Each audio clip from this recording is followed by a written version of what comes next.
Olá, estudantes, tudo bem com vocês? Professor Paulo Brito para mais uma aula de História, aqui no Aula Paraná.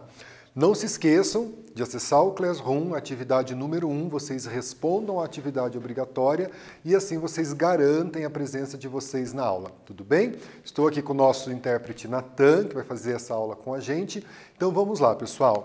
O título da nossa aula hoje, ele fala sobre a nova ordem mundial, uma retomada dos conteúdos que a gente já trabalhou aí ao longo de algumas aulas, Então só para que a gente tenha aí os objetivos da nossa aula, Compreender essa nova ordem geopolítica que se estabelece a partir da queda, da desintegração da União Soviética e do mundo bipolar. Nós vamos também analisar a formação de blocos econômicos regionais e a multipolaridade de poder, então a gente também vai trabalhar nessa questão.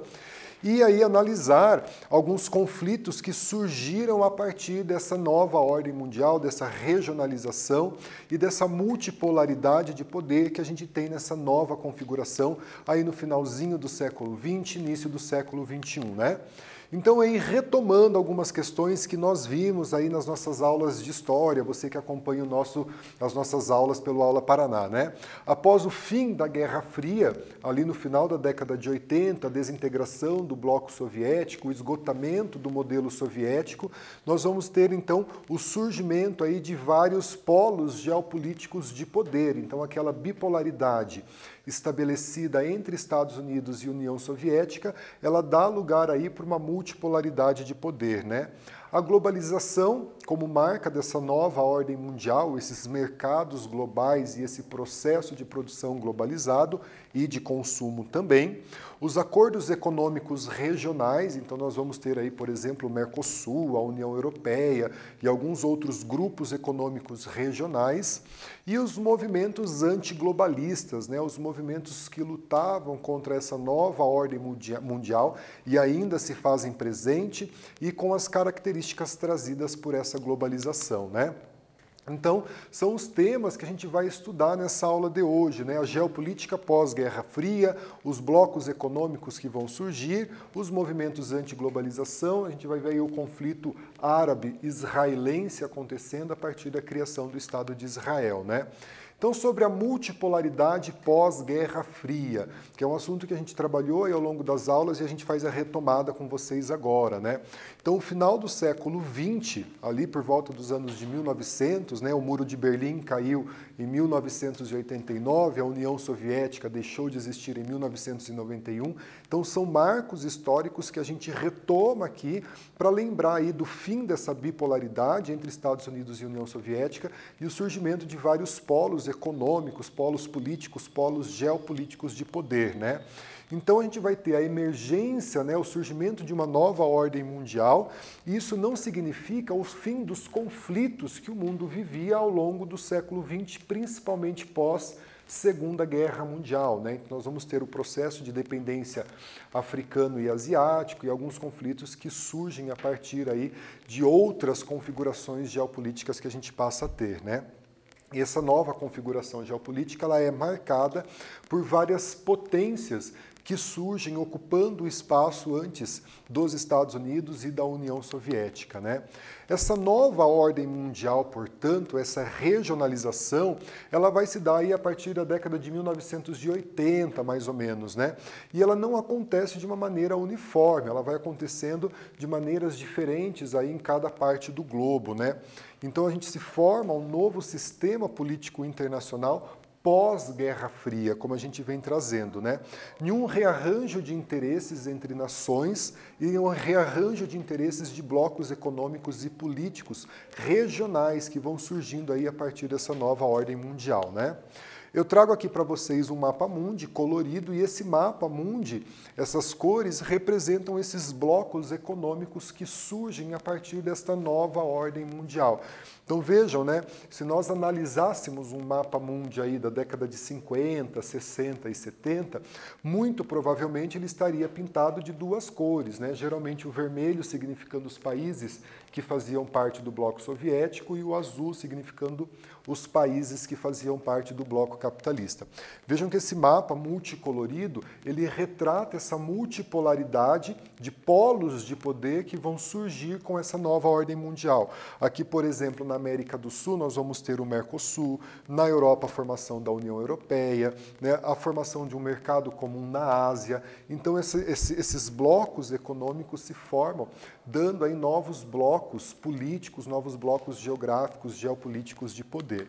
E eu deixo aqui com a legenda, né? Então vejam que são aí vários blocos que vão surgir com o fim da bipolaridade entre Estados Unidos e União Soviética. Então a gente tem essa marca aí desses vários blocos que surgiram e que existem ainda nos dias de hoje com essa multipolaridade de poder. Trago aqui a primeira atividade do Instituto Federal lá do Ceará. Então a gente tem o enunciado, né? A queda do Muro de Berlim provocou não só o fim da Guerra Fria, mas também a instauração de um novo mundo baseado em novas relações econômicas e geopolíticas dominadas pelo capitalismo. A nova ordem internacional, ou globalização, que se instaurou conforme a afirmação anterior, tem como características fundamentais. A gente tem aqui as alternativas, aquele tempo na tela, e a gente volta com a resposta, beleza?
Pessoal, voltamos aqui com a correção, né? Então a gente tem esse exercício que fala sobre a nova ordem mundial e ele pede aí a característica, né, dessa nova configuração mundial.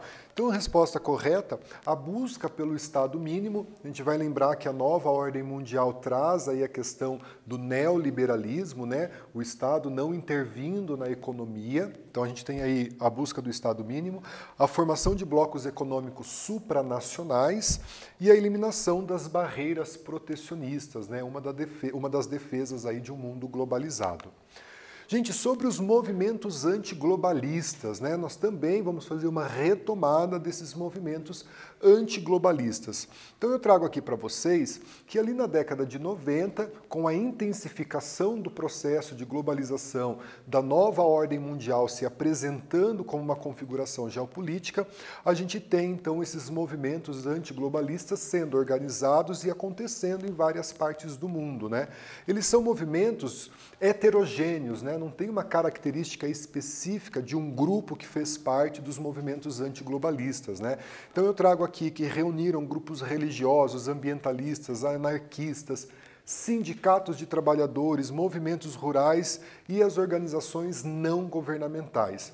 Então esses grupos, né, heterogêneos, de diferentes aí, né, diferentes grupos, eles se juntam com uma pauta em comum que é lutar contra esse processo de globalização e com os efeitos da globalização, né? Então eles vão denunciar, por exemplo, o desmantelamento do estado de bem-estar social, aquele estado de bem-estar que foi construído pós Segunda Guerra Mundial, e a defesa por parte da nova ordem mundial de uma política neoliberal que vai então contrariar os interesses desses movimentos antiglobalistas, como a defesa do estado de bem-estar social e as políticas que reproduziam a miserabilidade, que reproduziam a desigualdade social dentro dessa perspectiva capitalista. Então os movimentos globalistas, eles de uma composição heterogênea, tinham um objetivo em comum de lutar contra algumas dessas características, né?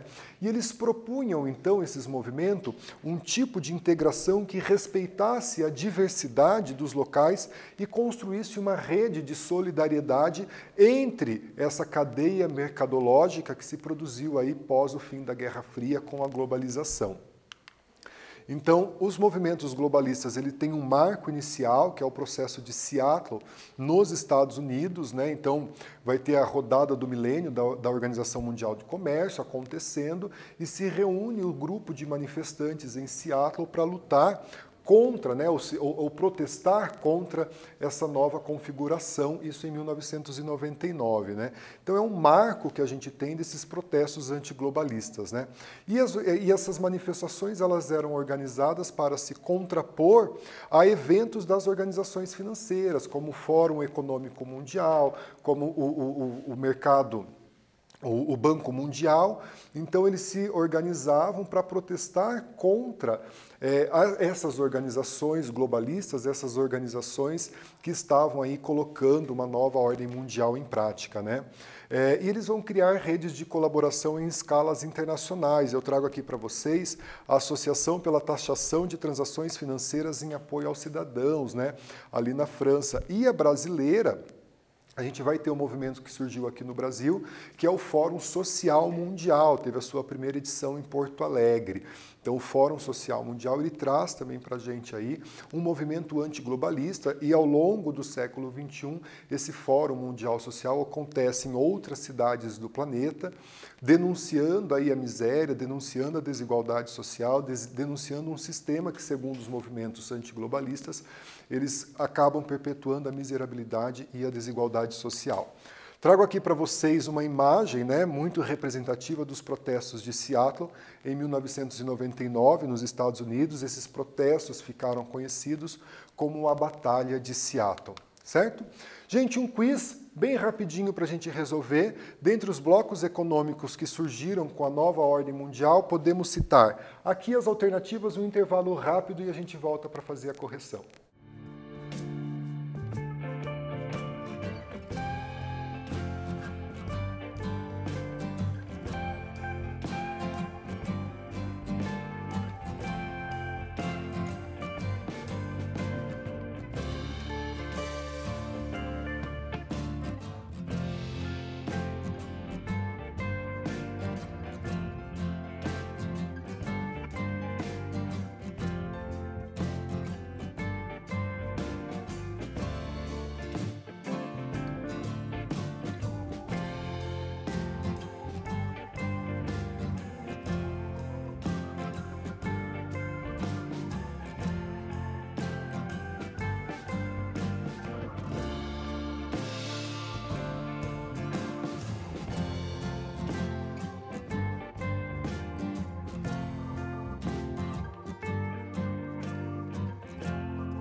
Pessoal, uma questão muito simples aqui para a gente resolver, né? Dentre os blocos econômicos que surgem aí com a nova ordem mundial, né? Nós vamos poder citar qual deles, né? Resposta correta, o Mercosul, Mercado Comum do Sul, do qual fazem parte Brasil, Argentina, Paraguai e Uruguai. A Venezuela está suspensa e a Bolívia aguardando aí a aprovação para fazer parte do bloco do Mercosul, né? Trago aqui para vocês um tema bem atual para que a gente possa trabalhar, de repente aparece no teu Enem, aparece no teu vestibular, que são os conflitos da atualidade, né? E dentre esses conflitos, aquele que talvez mais se destaca é o conflito da Palestina, né? Em 1947, pós Segunda Guerra Mundial, a Organização das Nações Unidas, a ONU, aprovou a divisão da Palestina em 2 estados, né? Um árabe e um estado judeu. Lembrando você que assiste a nossa aula que árabe refere-se a uma etnia, enquanto que judeu refere-se a uma religião, tá? Então a gente não pode fazer essa confusão, nem mesmo com os muçulmanos, que também é uma questão de religião. Existem árabes muçulmanos e existem árabes não muçulmanos, beleza? A gente já teve uma aula que a gente falou sobre isso, então vamos recordar. Então em 47 a ONU dividiu o território palestino em um território árabe e um território judeu. E em 1948, com o apoio dos Estados Unidos, a gente tem a criação do Estado de Israel, um Estado judaico, né? Um Estado aí que vai agregar a população de judeus. E a partir daí a gente começa com as disputas territoriais na região do Oriente Médio entre Israel e os territórios ali vizinhos, principalmente a Palestina, né? E são disputas por territórios de lugares considerados sagrados aí para as maiores religiões monoteístas, né? Tanto a religião muçulmana, como a religião cristã, como a religião judaica. Os israelenses foram vitoriosos nesses primeiros conflitos e ampliaram o território originalmente estabelecido pela ONU, né? Então, em 1967, quase 20 anos após a criação do Estado de Israel, Egito, Jordânia e Síria se juntam, formam uma aliança, né, e bloqueiam o canal de Suez, um importante entreposto comercial, um entreposto geopolítico, é bloqueado para a navegação israelense, né? As Forças Armadas de Israel se organizam muito rapidamente, atacando os 3 países, né? Então, nós tínhamos uma coalizão entre o Egito, a Jordânia e a Síria contra o Estado de Israel. Em um curto período de tempo, em 6 dias, o Israel vence essa coalizão, é a chamada Guerra de 6 Dias. Israel vai conquistar o Sinai, a faixa de Gaza, a Cisjordânia, as colinas de Golan e parte oriental da cidade de Jerusalém. Eu trago aqui para vocês um mapa que a gente pode fazer uma problematização, porque a gente sempre costuma ler, né, sobre a expansão do Estado de Israel, e aqui o mapa ele trabalha essa expansão do Estado de Israel, mas ele também trabalha a perda de território do território palestino, né? Então, em 1946, toda essa área em verde era Palestina. Se a gente chegar no ano de 2010, a gente vê que os territórios palestinos eles são fragmentados e o Estado de Israel ele ocupa aí a maior parte do território que antes pertencia à Palestina, se configurando aí entre um dos principais conflitos geopolíticos que a gente tem nos dias de hoje, né? A Palestina ela não tem o reconhecimento ainda de status de país, né? Principalmente pela Organização das Nações Unidas, ela não conseguiu esse reconhecimento. Alguns países o reconhecem, outros não. E a gente tem então esse conflito acontecendo na região do Oriente Médio.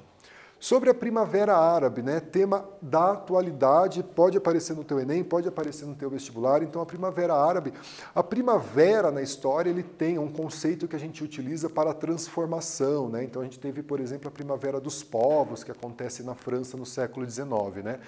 No início do século XXI, uma série de manifestações vão eclodir no norte da África e na região do Oriente Médio, né?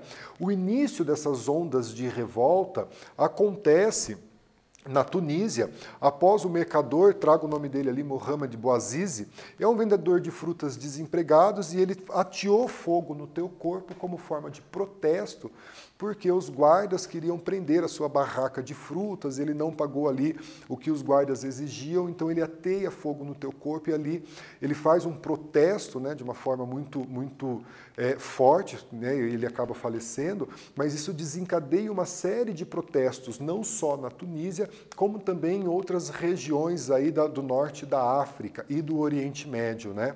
Então, esses protestos ganham as ruas, chamado de Primavera Árabe, então ele vai acontecer em vários países.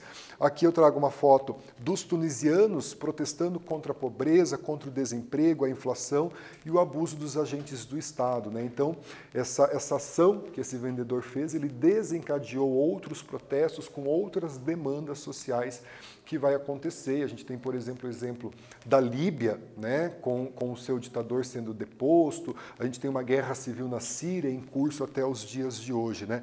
E esses protestos, a gente tem que ressaltar aqui que eles contaram com a participação das redes sociais, né? Como a mobilização presencial era muitas vezes reprimida pelo governo, esses protestos passaram a ser organizados através das redes sociais, marcados aí pelas redes sociais, e eles aconteciam, né, nos espaços públicos. O governo, na grande maioria das vezes, tentando cercear, derrubando o site, derrubando os provedores de internet, na tentativa de que não houvesse essa mobilização, e esses protestos aconteciam reunindo aí um grande número de pessoas, né, milhares e milhares de pessoas que se reuniam para protestar. Aqui eu trago, né, o norte da África e os países que vão passar por esse processo da Primavera Árabe, aqui a Península Arábica e os países que também vão passar por esse processo da Primavera Árabe e essas manifestações tomando conta aí de grande parte desses países do norte da África, aqui também chamado de Magrebe ou África Branca na geografia, e os países aqui da Península Arábica. Tá bom? Gente, foco no Enem, trago aí um texto, Enem de 2011. O que o Enem de 2011 pergunta para a gente? Então tem aqui um texto falando sobre esses conflitos e a gente tem aqui as alternativas. Deixo aquele tempo na tela para que vocês respondam e a gente volta fazendo a correção, beleza?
Pessoal, um exercício do Enem requer a leitura, a interpretação, mas muito tranquilo, você que acompanha a aula Paraná, que está fazendo as atividades no Classroom, não tem problema algum em respondê-lo, né? Resposta correta, difundir ideias revolucionárias que mobilizavam a população, né? Deixa aí aqui ainda um comentário aí para que vocês tenham da questão.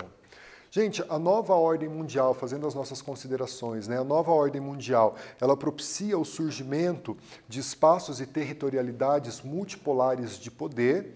Nós vamos ter aí, em oposição aos organismos financeiros mundiais, os movimentos antiglobalistas que vão surgir no final da década de 90, atuante nos dias de hoje, né?